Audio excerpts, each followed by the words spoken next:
سلام و درود خدمت شما همراهان خوب مجموعه ترونیکال.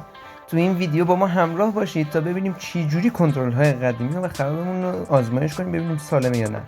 وسایلی که نیاز داریم: حسگر مادون قرمز، مقاومت 100 اوم، یک LED، بردبورد و مقدار سیم و یک کنترلی که قراره تستش بگیریم.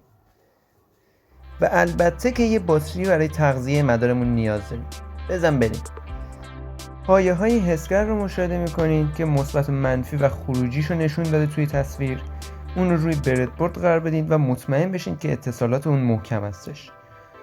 یک سر مقاومت رو آزاد نگه دارین و سر دیگرش رو به پایه مثبت سنسور وصل کنید.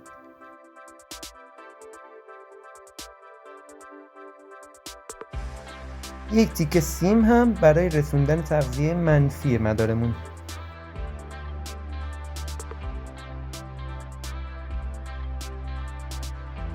و یه LED هم استفاده میکنیم برای نمایش خروجی مدار،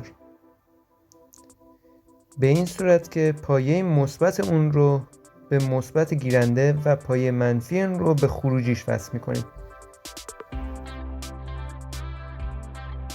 تغذیه ها رو وصل میکنیم و میریم ببینیم که چی درست کردیم اصلا نگم براتون.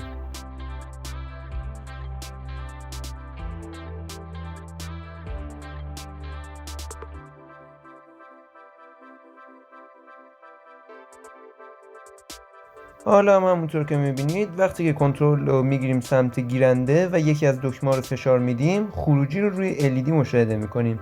همونطور که میبینید کنترل داره LED رو خاموش و روشن میکنه و ما متوجه میشیم که کنترلمون سالمه.